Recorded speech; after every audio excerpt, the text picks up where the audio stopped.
Good morning, Laker fans. It is November 7th, 2018. Lakers host Minnesota tonight at the Staples Center for round number 2. We didn't really take round number 1 very well.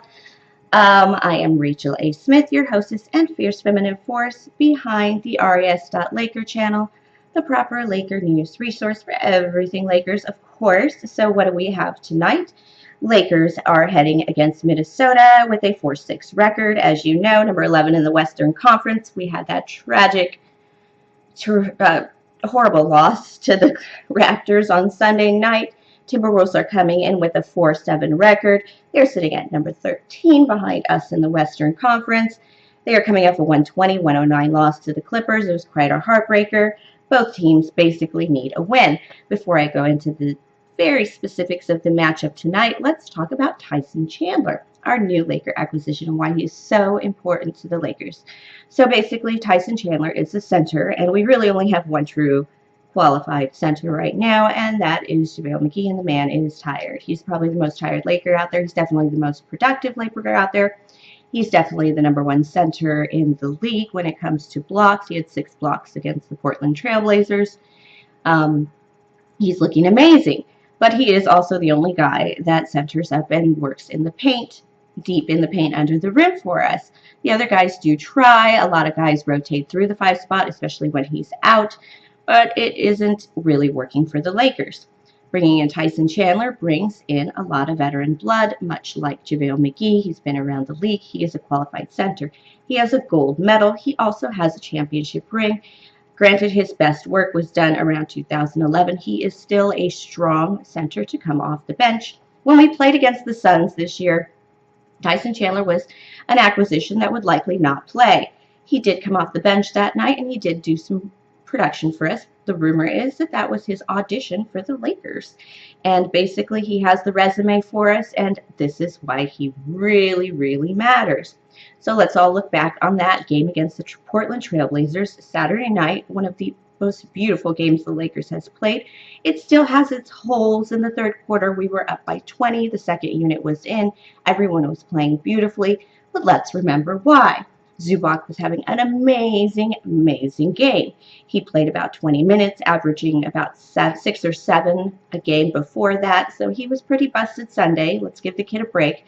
However, he cannot bring that every night, and he's still a little rusty, and he's still not sizable enough, or he doesn't use his body enough in the paint to really block out defenders and really control the rim. According to news sources, that meeting on November 2nd with Rob Pelinka and Magic Johnson and Luke Walton that supposedly got so heated, Jeanie Buss had to come down and calm everybody down. Of course, these are all rumors. The discussion was, how can we get these guys production in the paint? Well, this is your answer. Tyson Chandler's contract was bought out the following Sunday, 2 days later, and 2 days later he is in our pocket, which is wonderful because we do need him to come in and give us that JaVale McGee-like production from a bench player position, lead that team to more defense. When JaVale McGee leaves the floor, we need his production to stay on the floor, and that's what we're hoping from Tyson Chandler. I think he can do it. I think he was looking at possibly retirement or not being able to sign. They bought out this contract. He was not tradable. Well, he didn't. This is what he was looking at. I'm not sure how tradable he felt he was. He said he was looking at 5 teams for what kind of work and what kind of hope he was going to get out of it. I think this is the best position for him. I think if he can give us 2 or 3 years of good production, even 2 years of good production would be wonderful. We have only signed him for 1, I believe, and he is tradable by the trade deadline on February 6th, I believe. So this is all good news. So when we lose that 20-point deficit, when the second unit comes in, if they're just a little sluggish, Tyson Chandler's going to ignite that with Rajon Rondo at the point. One thing Tyson Chandler did talk about was all the gives he's going to get from Rondo and LeBron and even Lonzo Ball and B.I. There's just so many opportunities for the man inside to score. This is what JaVale McGee is living off of, and he's just eating way too much, and we just need to give him a break. So what do we have tonight? Lakers, Minnesota. We're going to go back 1 week ago when Lakers lost to Minnesota 120-124. It was a hard fight. We should have really won that game. didn't.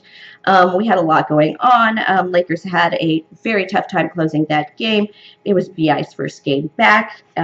Orphan Jimmy Butler shot the 5 3-pointers in the fourth quarter. Yes, we do need some defense in that paint. And on the perimeter, too. This will free, if we have Tyson Chandler in the paint defending, then what we'll have is basically our guys can not have to close down on the paint so hard. It'll open us up to defend that perimeter space. So this is a big move for the Lakers. I wasn't sure if we should get an outside shooter or an inside hitter to back up McGee. Well, here you go. This is the answer. I love a good center, so I'm pleased with the pickup. So last week again, TWolves, they're not really particularly good from the perimeter. They don't live on that three-point shot, although Jimmy Butler had a big game. That was all fourth quarter action. How they get their three-point plays is with the offense getting fouled. So basically, they hit a shot, they get fouled, they go to the line, they hit it. They had 29 foul shots against the Lakers, which was really ugly. Lakers also gave up 18 turnovers, of which they scored a lot on. Post-game, LeBron said Lakers need to be able to get a lead at will, or basically hold on to any lead they get, and that's what they're working on. So, Lakers took several 10-point runs in the game against Minnesota. They had 12 turnovers alone in the second quarter, very painful. But Lakers still ended up finishing the half, 66 Lakers, Wolves 64. I'm not going to go into the rest of the game because it was a fight to the death. We really need that backup for JaVale McGee. We need somebody in the paint. So, Lakers can help themselves. Lakers can keep themselves contenders in just about any game with any difficulty. Let's look back and see.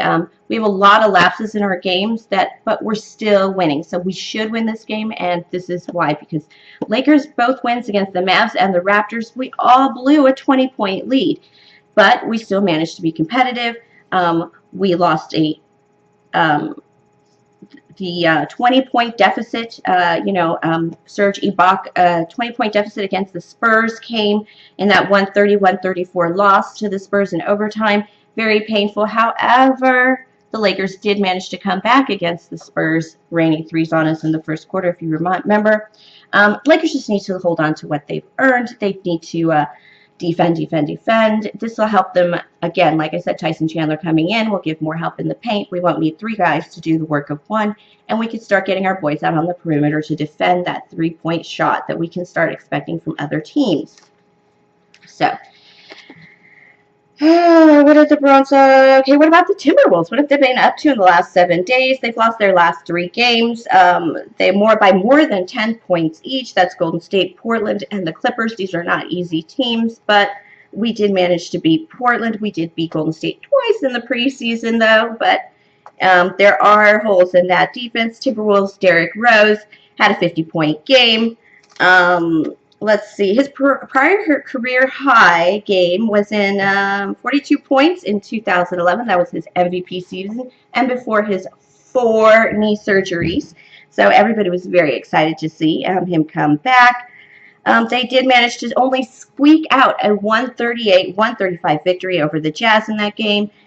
Kit Kat, Karl Anthony Towns, he scored 28 in that game, and they still only won by 3. If you can hold down these 2 players defensively in the game, we might actually win the game. Not to mention those 3.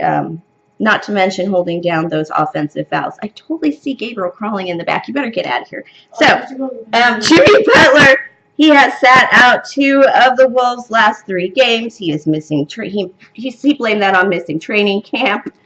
And he did play in the loss to the Clippers on Monday night. And so what's going on with Jimmy Butler? Nobody really knows. The Minnesota press feels like he's ruining their season and ruining Kit Kat. But the less he plays, the less appealing he is. The more he sits, the more, So basically, this is what it's all about. We can win this game. We should win this game. The Minnesota Timberwolves don't have a lot going for them. We have won the last 2 of 3 games, if you take a little perspective, Laker fans. And now we have Tyson Chandler coming in to fill that defensive hole so we can get out so our young, fast legs can get on the perimeter to defend. And that'll also put us at the top of the key when Tyson Chandler does rebound the ball, and then we'll get more of those fast break points. So this is going to change the entire Laker season, I think. If he can produce much like JaVale McGee, it'll just, our rotation will sit more pretty and more solid, and we won't have to worry about adjusting to these the small game too much defensively, because it is really hard to defend in this league. I did read an article this week. Oh my gosh, I can't remember his name. And it was just about, there are actually 2 articles about all the points that everybody's scoring. Klay Thompson also had a 52-point game. And then a couple other guys have had some 40-point games. We've had some 38-point game from Serge Ibaka on Sunday night at the Raptors.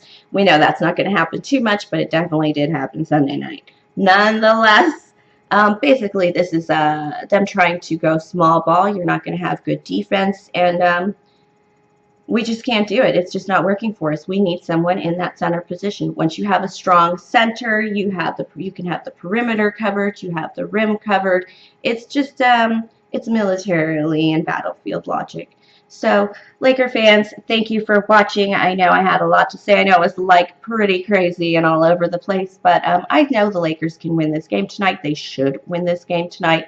Not only is it at home, but we've had a lot of time to think, practice, and reflect.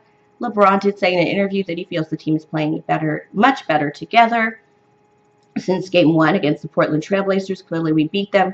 That is a sign that we are not going to accept a loss against somebody who has beat us already.